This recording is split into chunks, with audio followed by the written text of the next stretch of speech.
Bom dia, amados irmãos e irmãs. Graça e paz da parte de Deus, nosso Pai, e do Senhor Jesus Cristo. Amém?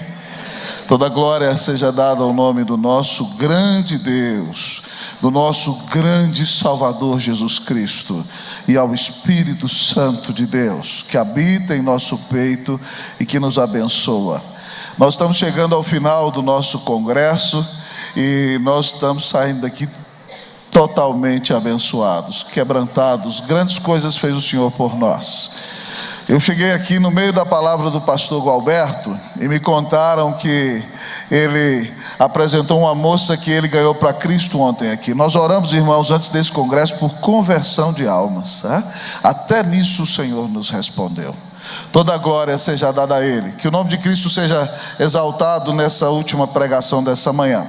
Eu quero convidá-lo a abrir comigo a sua Bíblia, lá no Evangelho de Mateus, no capítulo de número 8. Evangelho de Mateus, no capítulo de número 8. Mateus, capítulo 8. E se você puder ficar em pé, nós vamos ler a palavra em pé todos juntos. Mateus capítulo 8. Mateus capítulo 8. Quem encontrou pode dizer achei. Quem não encontrou pode dizer me ajude. Socorro, tem que ler mais a Bíblia. Irmãos, vamos ler o texto. Eu sei que o pastor Guilherme já cantou tão bem, mas eu queria, antes de ler o texto, cantar com vocês só na voz Tu és soberano. Vamos cantar. Tu és soberano sobre a terra, sobre os céus, Tu és Senhor absoluto. Tudo que existe e acontece, Tu sabes muito bem. Tu és tremendo, e apesar desta glória que tens, Tu te importas comigo também. E esse amor tão grande eleva-me, amarra-me a Ti. Tu és tremendo.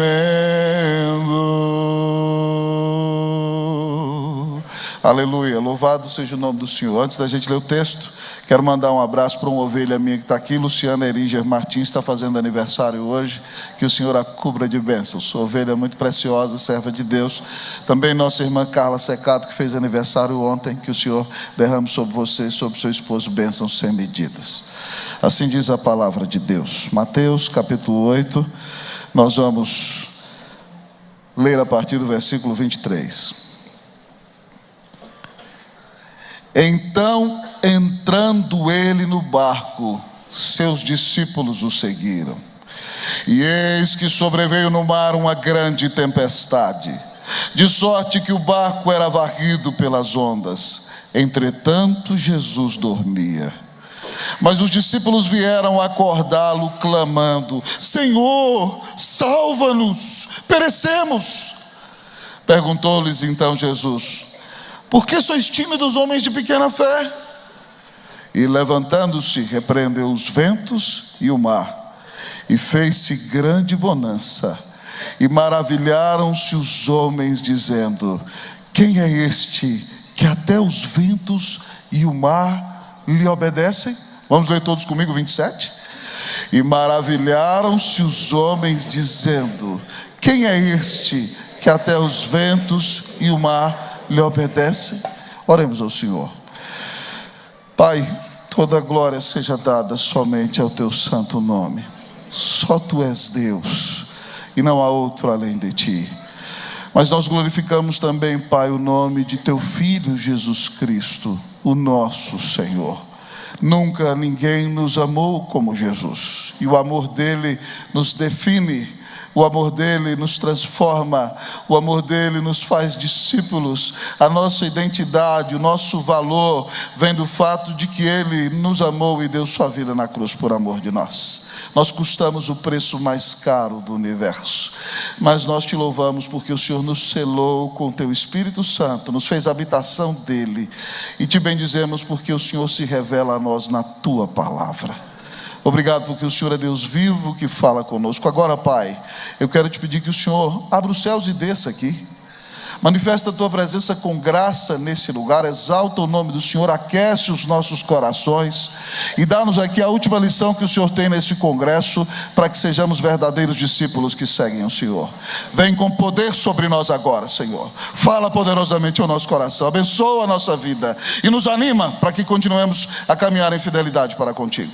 Abençoa-nos, Deus, nós te pedimos em nome de Jesus. Amém. A igreja pode sentar-se.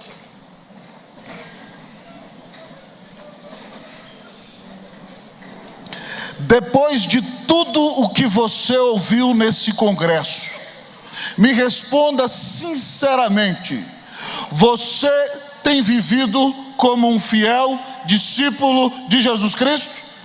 Repito, depois de tudo que você ouviu nesse congresso, fazendo uma análise da sua vida, você pode me dizer: você tem vivido como um fiel discípulo de Jesus Cristo? Que o Senhor tenha misericórdia de nós, amados irmãos e irmãs, e que de fato nós vivamos como discípulos de Cristo e sejamos sal e luz e uma grande bênção nesse mundo, para a glória e honra do nome do Senhor. Certo dia, quando Jesus convoca os seus discípulos a segui-lo, ele diz o seguinte: se alguém quer vir após mim, negue-se a si mesmo, tome a sua cruz e siga-me. Se alguém quer vir após mim, negue-se a si mesmo, tome a sua cruz e siga-me. Se você quer seguir a Jesus, você precisa negar a si mesmo. Você tem que parar de viver para você, para começar a viver para a glória de Deus. Mas se você quer seguir a Cristo Jesus, você tem que estar disposto a tomar a sua cruz, a sofrer e a morrer para si mesmo, para viver para Ele. Mas se você quer ser discípulo de Cristo Jesus, você tem que seguir os passos do Senhor. Você crê nele e vive uma vida de imitação do Senhor. E no nosso texto, meus irmãos e minhas irmãs, o Senhor vem nos ensinar que se você é discípulo de Cristo, você vai seguir a Cristo. O verdadeiro discípulo de Jesus Cristo vai seguir a Jesus Cristo. No nosso texto nós encontramos Jesus num dos momentos mais apoteóticos do seu ministério. Depois de pregar o maior sermão da história da igreja, o Sermão do Monte, Jesus desce, amados irmãos, e quando desce da montanha, se encontra com esse leproso que o pastor Gualberto nos apresentou aqui. E os sacerdotes não passavam perto do leproso. O leproso carecia de toque, e Jesus o toque, disse: quero ficar limpo. Depois de curá-lo, amados irmãos, Jesus cura o escravo de um centurião que estava à beira da morte. E já então, no meio da tarde, ele vai para a casa de Pedro e cura a sogra de Pedro, que está quase morrendo com uma febre, amados irmãos, intensa. E depois de curar a sogra de Pedro, estar ali algum tempo, no fim da tarde, na porta da casa de Pedro, em Cafarnaum, acontece um verdadeiro reavivamento espiritual. Jesus prega, expulsa demônios, abre os ouvidos dos surdos, abre os olhos dos cegos, cura paralíticos. E eu, irmãos, fico imaginando o que passava na cabeça de Pedro. Pedro dizia: louvado seja Deus, o reino de Deus chegou na minha cidade, eu imagino. Chegou na porta da minha casa. Os discípulos, irmãos, estavam todos perplexos com o reavivamento. E eu imagino que o povo já queria fincar em Cafarnaum a sede do reino de Deus. E Jesus, percebendo todo o anseio da multidão, percebendo, amado amigo e irmão, tudo que acontecia ali, no meio daquele momento de grande reavivamento espiritual, ele diz aos seus discípulos, já no início da noite: vamos entrar no barco e passar para outra margem.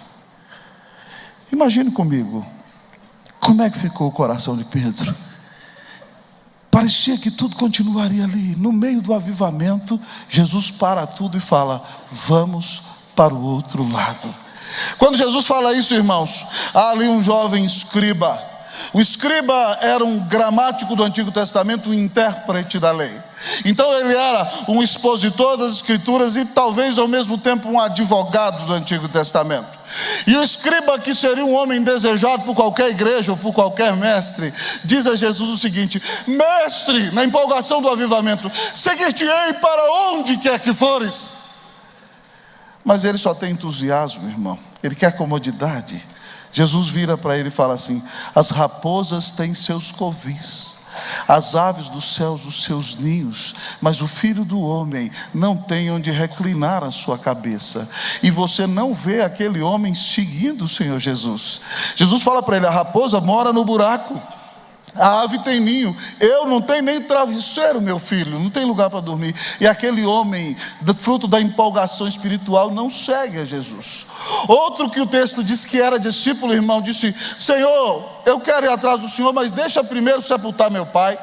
Nós não sabíamos, irmão, se o pai dele tinha morrido naquela hora ou se ele queria esperar a morte do pai.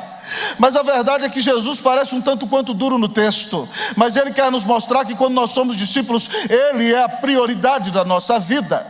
Ele diz o seguinte: deixa os mortos os sepultar os seus próprios mortos, tu porém vem e segue-me. E o texto diz que aquele moço era discípulo. E aí o nosso texto do sermão começa dizendo o seguinte: então, entrando ele no barco, seus discípulos o seguiram. Então, entrando ele no barco, seus discípulos o seguiram. Só pode seguir a Jesus quem verdadeiramente é discípulo de Jesus. Ao olhar para o nosso texto, o Senhor nos revela aqui o significado de seguir a Cristo. Você é um fiel seguidor de Jesus Cristo? O que significa seguir a Cristo?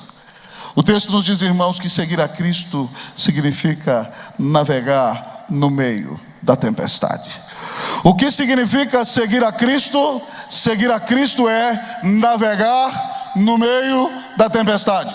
Olhemos para o texto, versículo de número 23.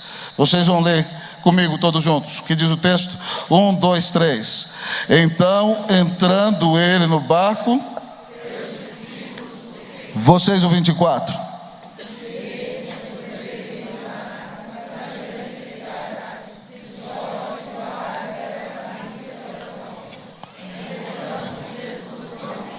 Meu amado irmão, muitas vezes a gente acha que quando a gente vai começar a seguir a Jesus, as coisas vão ficar tranquilas e calmas.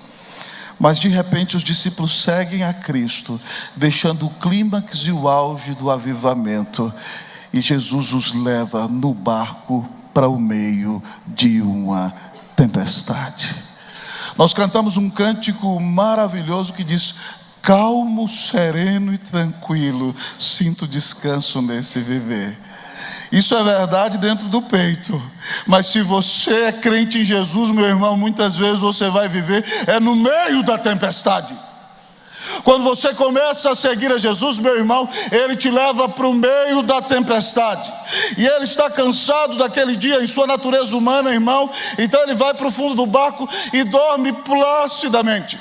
Os discípulos são homens do mar e aquele dia, irmãos, o mar está empolado como nunca. E o texto diz da Bíblia que há uma grande tempestade. E a palavra usada para grande no grego é a palavra mega. E o texto diz que o barco era varrido pelas ondas. E a expressão grega para varrido pelas ondas é literalmente que o barco era coberto pelas ondas. Então imagine você, Jesus está no fundo do barco dormindo, você está na embarcação e o vento sopra de lá e joga o barco para cá, e de repente vem uma onda gigantesca que se levanta e cai no meio do barco. Os discípulos são homens do mar, mas eles estão desesperados. Eles estão dizendo: hoje nós vamos morrer, hoje se acabou a nossa esperança. Irmão, muitas vezes você toma a decisão de seguir a Cristo e Jesus te leva para o meio da tempestade. Mas você, meu irmão, não precisa se desesperar, porque quem te levou para o meio da tempestade foi o Senhor da tempestade. E eu quero dizer para você hoje, em nome de Jesus, que você tenha paz, porque o Senhor da tempestade, que te leva para o meio da tempestade, está no barco da sua vida. Jesus está no barco. Não se desespere, fique firme. Ele conduz o barco da sua vida, o barco da sua existência. Talvez você tenha seguido a Jesus Cristo, irmão, e as coisas têm que se complicar para você. Talvez você começou a ter sérios problemas familiares.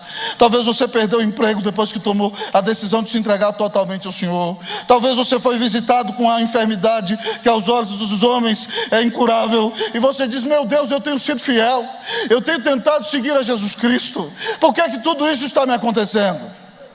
Sabe por quê? Porque seguir a Cristo é navegar no meio da tempestade. Ainda que você esteja na tempestade, quando Jesus está no barco da sua vida, você continua navegando. Irmão, eu sou tremendamente impressionado, sou apaixonado por história da igreja. E sou tremendamente impressionado com a vida de um advogado da belíssima cidade de Chicago, na qual já tive o privilégio de estar 2 vezes, chamado Horácio Spafford. Horácio Spafford foi um advogado próspero da cidade de Chicago no século XIX. E ele era um amigo muito próximo de um dos maiores evangelistas da história da igreja, Dwight Lyman Moody. E Moody, irmãos, foi fazer uma conferência evangelística, uma cruzada na Inglaterra. E chamou o seu amigo Spafford para ir com ele. Mas Spafford é um homem muito ocupado. Ele disse a Moody: vá adiante, tome sua embarcação em Nova York e eu irei depois. E se aproximava o dia da cruzada, mas Spafford não consegue se desvencilhar de seus negócios. Então ele toma sua querida esposa e suas 4 filhas, coloca no trem e as manda para Nova York, para que elas embarquem para a Inglaterra. Quando elas estão viajando, irmãos, rumo ao continente europeu, acontece no mar uma terrível tempestade. E o barco então, irmãos, vem a naufragar. Poucas pessoas foram salvas. Quando sua esposa chega no destino, chega sozinha, porque suas 4 filhas faleceram. Não tinha WhatsApp naquela época, então ela manda um telegrama e diz a ele: o barco afundou, nossas 4 filhas morreram, eu estou sozinha, venha logo ao meu encontro. E aquele homem deixa tudo que está fazendo, irmãos. Agora ele é o pai sem filhas. E ele toma uma embarcação em Nova York e vai rumo à Inglaterra. E quando chega no lugar onde o naufrágio aconteceu, ele compõe um lindo hino que diz assim: se paz a mais doce me deres gozar, se dor a mais forte eu sofrer, ou seja o que for, tu me fazes saber que feliz com Jesus sempre sou. Você pode cantar isso no meio da tempestade? Sou feliz, cante comigo, com Jesus, sou feliz. Vamos cantar a primeira estrofe só. Meu Senhor, diga isso no meio da tempestade. Se paz a mais doce me deres gozar, se dor a mais forte eu sofrer, ó seja o que for, tu me fazes saber que feliz com Jesus sempre sou. Faça disso uma oração e cante o coro. Sou feliz com Jesus, sou feliz com Jesus, meu Senhor. Não se desespere, Jesus está no barco. Talvez você perdeu alguém que você ama. Talvez você tenha uma enfermidade que aos olhos dos homens é incurável. Talvez aos olhos das pessoas a sua situação não tem solução. Mas não se desespere. Quem morreu por ti foi quem te levou para o meio da tempestade. Ele está no barco e Ele está no controle de tudo. E Ele manda te dizer: não te deixarei, jamais te abandonarei. Seguir a Cristo é navegar no meio da tempestade. Que você continue navegando em nome de Jesus. Amém. Mas sinceramente, você me responderia: você é um discípulo, um fiel seguidor de Jesus Cristo? O que significa seguir a Cristo? Seguir a Cristo é navegar no meio da tempestade. Mas seguir a Cristo é matricular-se na escola da oração. O que significa seguir a Cristo? Seguir a Cristo significa matricular-se na escola da oração. Leamos o texto, versículo de número 25. Eu vou ler uma vez, a igreja segunda vez. Mas os discípulos vieram acordá-lo clamando: Senhor, salva-nos, perecemos. Vocês, vamos lá.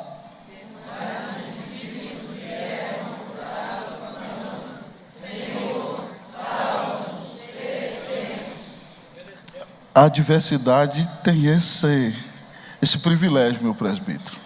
Ela nos matricula imediatamente na escola da oração.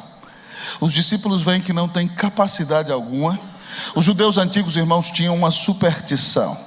Eles acreditavam que o mar era a morada dos demônios, porque as tempestades não poderiam ser dominadas pelos homens. Então eles acreditavam que era um lugar onde acontecia a revolta do inferno. E talvez tomados pela superstição judia, os discípulos à beira da morte vão atrás do Senhor e se voltam em oração dizendo: Senhor, salva-nos, nós estamos morrendo. Senhor, salva-nos, perecemos. Como uma criança que geme, nossa alma geme no dia da aflição e volta para Jesus, irmão, clamando a sua bênção e a sua intervenção na nossa vida. Seguir a Cristo é matricular-se na escola da oração. É impossível ser verdadeiro discípulo e crente de verdade se você não tem uma séria vida de oração, se você não tem uma vida de compromisso com Jesus, se você não tem uma vida de comunhão íntima com o Senhor, se você não tem frequência na sala do trono, se você não prostra seus joelhos em oração. É impossível ser uma bênção, ser discípulo e fazer a diferença nesse mundo se você não tem uma séria vida de oração. Ó meu querido irmão, ó minha querida irmã, que Deus tenha misericórdia de nós, que o Senhor nos ajude a ser discípulos matriculados na escola da oração, que tem um relacionamento vivo e pessoal com Jesus. Pastor Ricardo aqui contou, irmãos, que Deus me deu o privilégio, um grande privilégio, de ser o primeiro pastor presbiteriano da segunda leva de pastores que serviram na igreja presbiteriana do Chile. E nós fomos, irmãos, não por agência de missões nenhuma no primeiro momento. Hoje a PMT está lá, graças a Deus. Mas nós somos jovens, muito jovens, falhos, limitados, conhecendo outra cultura, e nós tínhamos que nos dobrar diante de Deus, de joelhos, para orar. Alguns anos atrás, reverendo Jorge Canelhas, nosso último presidente da APECOM, me levou para pregar na igreja da Lapa, me levou para tomar um café na Lapa. Eu era pastor em Brasília, sentou comigo e falou assim: Roster, me conta qual foi o segredo do avivamento no Chile. E eu chorei emocionado naquela conversa, irmãos, porque nos 5 primeiros anos em que a nossa equipe esteve ali, nos 5 primeiros anos, Deus nos deu um tempo de visitação. Eu tive a alegria de ficar ali 7 anos, depois a equipe continua alguns lá até o dia de hoje, mas os primeiros 5 anos, irmãos, foram 5 anos especiais. E o reverendo Jorge sentou e me perguntou: me conta qual foi o segredo do avivamento do trabalho que vocês tiveram no Chile. E eu cocei a cabeça e falei assim: reverendo, não tem segredo nenhum. Nós éramos um montão de meninos que só sabiam teologia e não sabiam de nada. E se nós não dobrássemos o joelho para orar, nada ia acontecer. E Deus resolve se glorificar nas coisas loucas deste mundo para envergonhar os sábios. Como nós não sabíamos de nada e nós precisávamos de Jesus, nós tínhamos que orar. E como nós dobramos o joelho e oramos pela graça de Deus, Ele abriu os céus e nos respondeu. Irmãos, isso impactou tremendamente o meu coração. 3 coisas impactaram o meu coração antes de ir para Santiago. No ano de 1999 eu ouvi reverendo Wilson de Souza Lopes pregando no JMC. E no sermão que ele pregava, ele disse uma frase que entrou como uma flecha na minha alma e ficou até o dia de hoje. Ele já está na glória, mas no seu sermão ele dizia assim: pouca oração, com sua voz rouca, pouco poder. Nenhuma oração, nenhum poder. Muita oração, muito poder. Muita oração, muito poder. Irmãos, aquilo entrou como uma flecha na minha alma. No último ano do seminário, eu tive a alegria de ler um livro que contava a história de um grande puritano chamado Cotton Mather. E naquela época, na Nova Inglaterra, ele era um puritano norte-americano. Os puritanos, quando construíam as suas casas, os arquitetos tinham que preparar um quartinho de oração. Cotton Mather foi um grande pregador da Nova Inglaterra. Perguntaram para Cotton Mather o que aconteceria com a América no dia em que os americanos deixassem de, ao construir as suas casas, construírem o quartinho de oração. E Cotton Mather disse o seguinte: você verá a ruína moral da nossa nação o dia em que nosso povo deixar de construir em sua casa os quartos de oração. E de repente então, amados irmãos, aquilo flecha a minha alma. Quando eu estou no meu presbitério lá em Minas Gerais, antes de ir para o Chile, um pastor mais velho chega e me abraça e fala assim: filho, o segredo é um só. O segredo é a oração. O segredo é a oração. E assim nós fomos para Santiago, irmãos. E a nossa equipe orava toda semana. Na igreja que eu fui pastorear, no gelo de Santiago, os jovens oravam quarta-feira, às 6 horas da manhã. Tínhamos 4 reuniões de oração na igreja. Irmãos, as igrejas chilenas começaram a orar. E para a glória de Deus, nos 7 primeiros anos ali, Deus usou a equipe de brasileiros para revitalizar as 6 igrejas mais fortes daquela denominação. Nós estávamos envolvidos de uma maneira ou de outra com a plantação de 5 novas igrejas. E naqueles primeiros anos, nossa equipe formou uma geração de 12 pastores chilenos para a glória e honra do nome de Jesus. E hoje eles conduzem sua igreja. Mas eu vou dizer para você, capacidade nossa, nós não temos capacidade nenhuma. Nós só dobramos o joelho no chão e oramos. Eu quero perguntar para você, como é que está a sua vida de oração? Você tem frequência na sala do trono? Você tem um relacionamento vivo e pessoal com o Senhor? Você entendeu que Jesus conquistou livre trânsito para você? E em todos os momentos de angústia, necessidade e dor da sua vida, você pode invocar ao Senhor na certeza de que Deus é bom e responde às suas orações. Que você saia daqui desse congresso, irmão, comprometido a mudar isso em sua vida. É muito bom vir em um congresso, escutar Marcelo Gualberto, Hernandes Dias Lopes, né? Reverendo Mauro Meister, só gente assim do altíssimo nível. Mas de repente, irmão, você sai do congresso e se isso não mudar nada na sua vida, eu temo que você, meu irmão, perdeu o seu tempo aqui. Eu quero fazer um desafio para você. Eu quero fazer um desafio para você que em nome de Jesus, você vai sair daqui e a primeira prioridade da sua vida vai ser buscar a Deus em oração. Eu tinha um presbítero lá em Concepción, um amigo, o presbítero Daniel Contesse, pai de um presbítero de Santiago. Ele virou para mim e falou o seguinte: eu preguei sobre oração na igreja dele. Ele falou assim: pastor, eu tinha muita dificuldade de orar. E quando eu era moço, a coisa que eu mais gostava na minha vida era tomar café da manhã. Então eu fiz um voto a Deus. Ele disse assim: eu nunca mais ia tomar café da manhã na minha vida enquanto eu não tivesse meu tempo de leitura bíblica e oração. E eu quero dizer para o senhor, pastor, que isso já vai com 45 anos. E em 45 anos não houve um dia sequer na minha vida que na primeira hora do dia eu não orei e não invoquei meu Deus. Que bênção maravilhosa, irmãos. Um homem alegre, um presbítero bom teólogo, que abençoava a igreja, pregava a palavra, cheio de Deus. Você precisa entender que no poder do seu próprio braço você não realiza nada. Você não tem o poder de converter ninguém. Você não tem o poder de revitalizar a igreja. Você não transforma o coração de ninguém. Eu e você precisamos dobrar os nossos joelhos em oração e clamar a bênção de Deus sobre a nossa vida. Devemos clamar a Deus que nos dê os seus eleitos. Devemos clamar a Deus que restaure nossas igrejas, devemos clamar a Deus que abençoe os nossos corações, que Deus faça de nós homens e mulheres de oração, em nome de Jesus, amém. Não esqueça a frase do reverendo Wilson: pouca oração, pouco poder. Nenhuma oração, nenhum poder. Muita oração, muito poder. Que Deus faça de você um homem de oração, amém, meu irmão? Amém. Que Deus faça da irmã uma mulher de oração, em nome de Jesus. Eu quero perguntar para você, diante do texto e de todo o congresso: você é um fiel seguidor de Jesus Cristo? Você pode dizer que é um fiel discípulo do Senhor? O verdadeiro discípulo de Cristo segue a Jesus Cristo. O que significa seguir a Cristo? Seguir a Cristo é navegar no meio da tempestade e matricular-se na escola da oração. Mas seguir a Cristo é vencer o medo pela fé. O que significa seguir a Cristo? Seguir a Cristo é vencer o medo pela fé. O que significa seguir a Cristo? Seguir a Cristo é vencer o medo pela fé. Versículo de número 26. Leamos todos juntos. Perguntou-lhes então Jesus: por que sois tímidos, homens de pequena fé? Até aqui.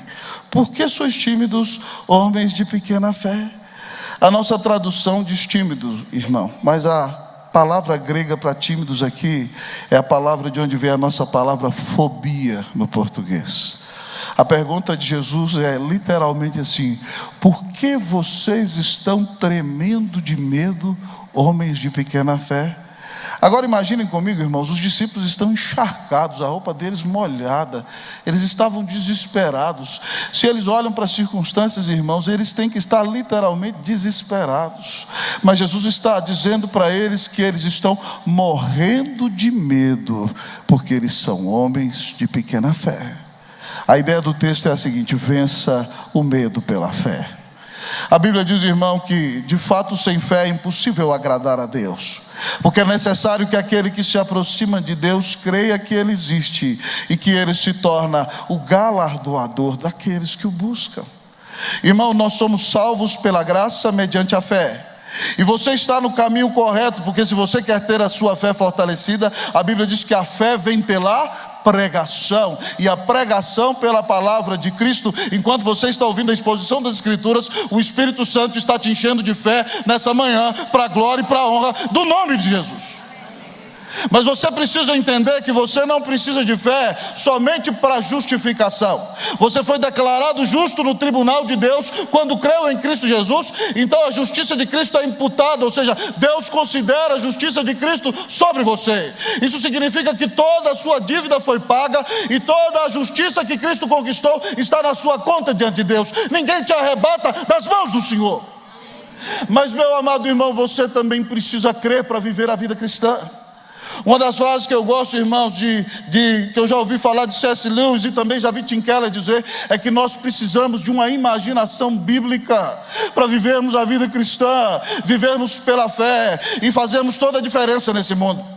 Porque às vezes parece que tudo está dando errado, parece que o caos chegou, mas você precisa se lembrar que o seu Deus está no controle da história, que o seu Deus deu o único filho dele na cruz do Calvário em seu lugar, e que você já sabe que no final da história você é vitorioso. Então, quando você entende que Deus te amou, que deu o único filho dele na cruz do Calvário em seu lugar, e que ele já deu para você o que tinha de melhor, portanto dará todas as outras coisas, você não precisa entrar em desespero ainda no momento da terrível tempestade, porque a Bíblia diz que aquele que não poupou o seu próprio filho, antes por todos nós o entregou, porventura não nos dará graciosamente com ele todas as coisas? Preste atenção, meu irmão, Deus já deu por você aquilo que aquele que ele tinha de melhor. Você acha que ele vai deixar de cuidar de você agora? Você acha que se ele já deu o filho dele para conquistar você, você acha que ele vai te abandonar? Nós precisamos crer, irmão, crer Crer para sermos justificados, mas crer para crescer no processo de santificação e sermos uma grande bênção nas mãos de Jesus. Irmãos, eu fui muito desafiado a crer quando lá em Brasília nós construímos, para a glória de Deus, o templo da Igreja Presbiteriana do Guará 2, pastoreado hoje pelo reverendo Fábio Henrique de Jesus Caetano, que era auxiliar do pastor Hernandes em Vitória. E quando nós construímos o templo daquela igreja, Deus nos deu a bênção de levantar ali um templo para 700 pessoas. Pastor Ricardo pregou lá, pastor Hernandes pregou lá. E chegou uma época da construção que nós já tínhamos gastado R$1 milhão. Quando nós terminamos de gastar R$1 milhão, no final de 2011, o templo estava levantado, estava coberto, mas chegou a hora do acabamento. E nós não tínhamos nenhum centavo.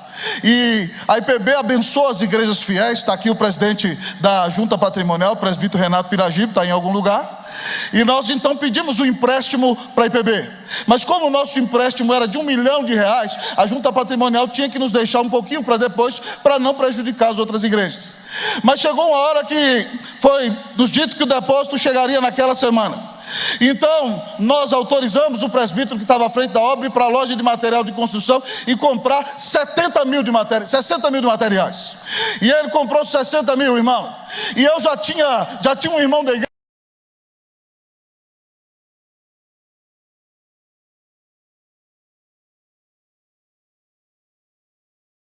Ele não chegou. E aí então na sexta-feira, às 3 horas da tarde, a minha tesoureira me liga e fala assim: reverendo, nossa igreja nunca entrou no vermelho, o nome da igreja nunca foi para o SPC, e o senhor inventou essa construção. Agora o senhor faz favor de arrumar 60 mil reais para pagar o material de construção nessa tarde. Eu falei: minha irmã, eu não tenho. E eu não tenho coragem de pedir mais nada para mais ninguém.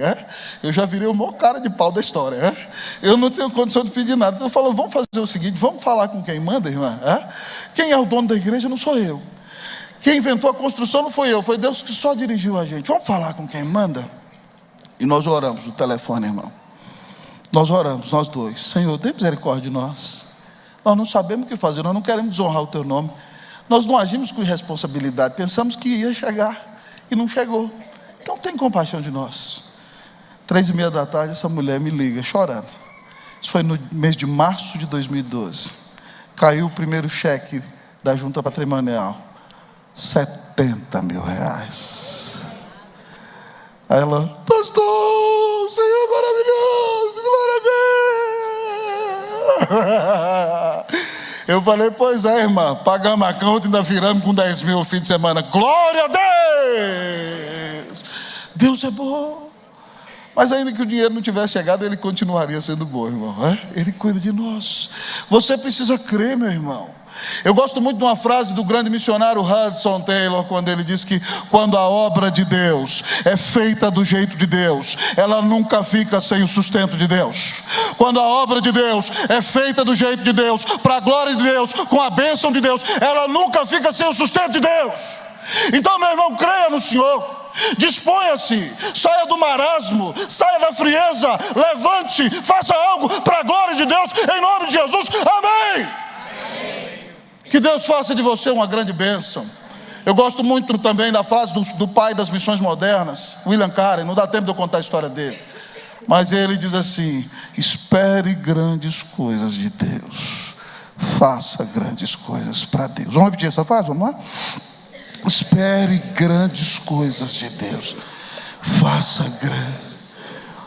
O seu Deus é maior do que tudo. O seu Deus está no controle de tudo. Ele deu Cristo na cruz por você. Ele nunca vai te deixar. Que Deus tire esse medo, essa angústia do seu coração, e que você se levante para viver pela fé, ainda no meio da tempestade. Que Deus te encha de fé, em nome de Jesus, amém.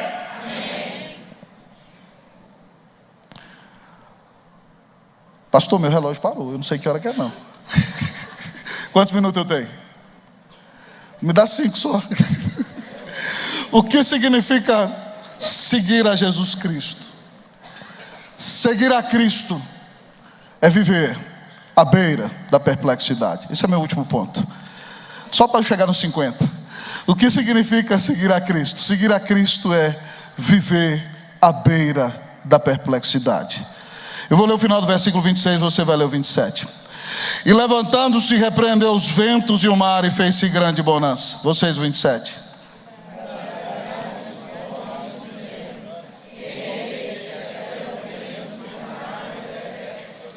Irmão, eu creio que nós podemos parafrasear para entender um pouquinho melhor. Você imagina a grande tempestade e Jesus levanta e fala assim: mar, acalma-te, vento, emudece-te. Ele diz: mar, tranquilo, tranquilo, né? Não está no texto desse jeito, mas a gente pode contextualizar para o nosso contexto. Então, imagina vento,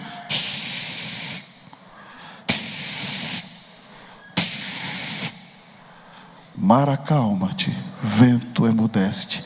E nunca nenhum homem na história da humanidade tinha feito algo assim.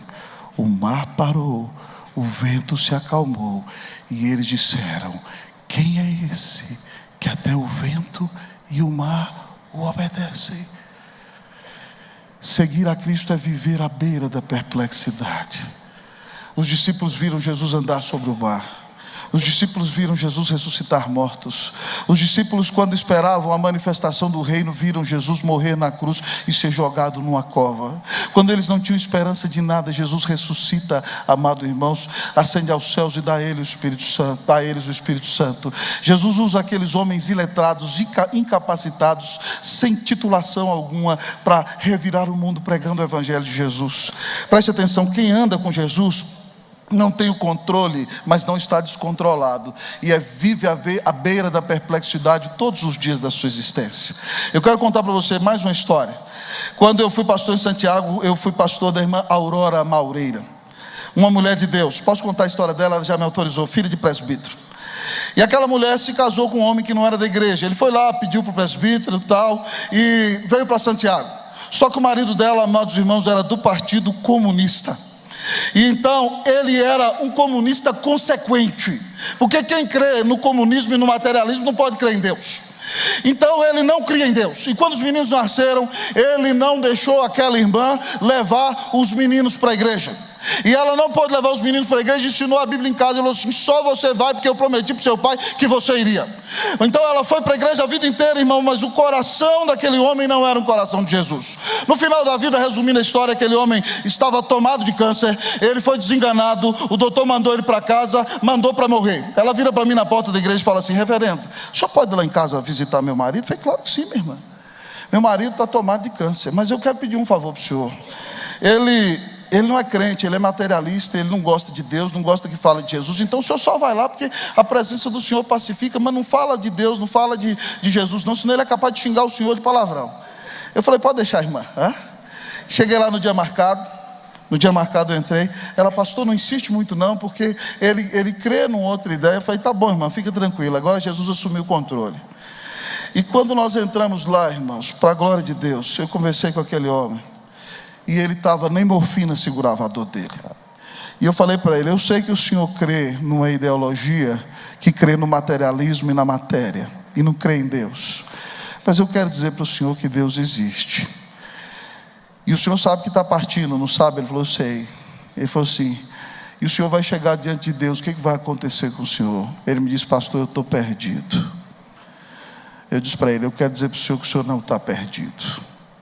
Jesus, o Filho de Deus, veio da glória e morreu na cruz, até para pagar o seu pecado de incredulidade. Se o senhor reconhecer que Deus existe, que o senhor é pecador e que Cristo morreu na cruz para pagar os seus pecados, se o senhor crer nele, a Bíblia diz que Deus o declara justo no seu tribunal e o senhor vai ser salvo. Eu não mandei ele repetir a oração, ele virou para mim: pastor, eu creio que Jesus Cristo é o Filho de Deus e confio minha vida a Ele. A irmã chorava, eu chorava. Eu vim para o Brasil para pós-graduação durante a semana, e aquele homem faleceu, e eu vou encontrar com ele na glória. Sabe por quê? Quem é esse que até o vento e o mar o obedece? Talvez, meu irmão, você está dizendo: será que o meu casamento pode sobreviver? Jesus tem todo o poder para restaurar seu casamento. E você vai dizer: quem é esse que até o vento e o mar o obedece? Mas se o casamento fracassar e você se sentir desesperado, o Senhor vai te restaurar e você vai dizer: quem é esse que até o vento e o mar o obedece? Se seu filho está longe do Senhor, Jesus tem todo o poder para trazê-lo de volta. Mas enquanto ele não vem, você vai ver o cuidado e a graça do Senhor, e você vai dizer: quem é esse que até o vento e o mar o obedecem? Se talvez você tenha um câncer e Deus resolveu não curar para te levar para casa, você vai louvar a Deus ainda no dia da morte e vai dizer: quem é esse que até o vento e o mar o obedecem?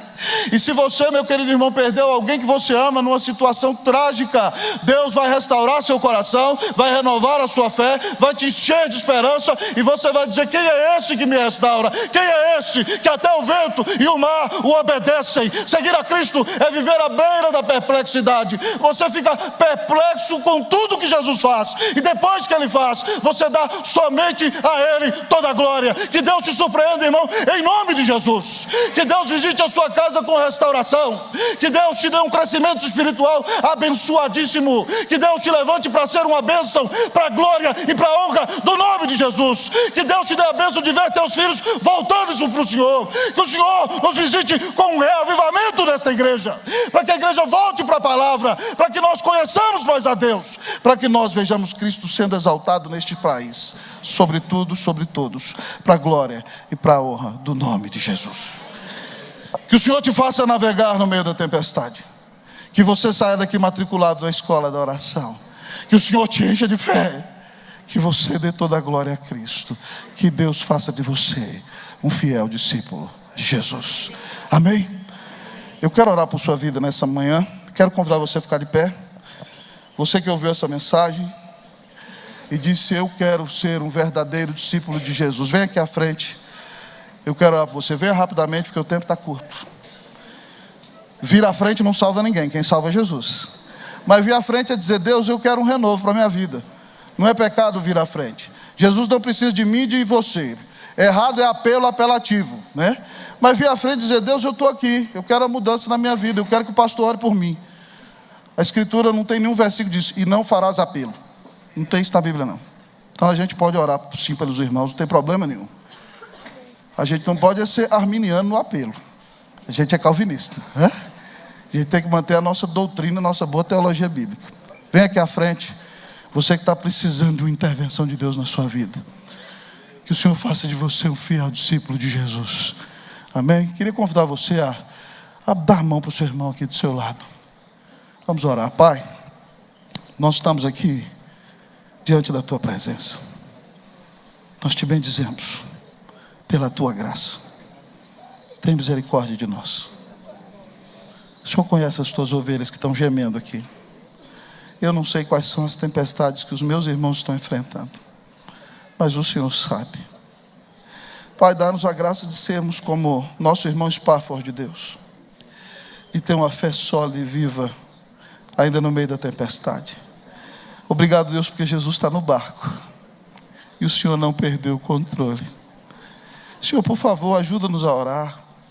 Senhor, nosso coração é tão carnal, a gente quer depender da nossa própria força. Obrigado pela tempestade, porque ela nos traz de volta para Ti.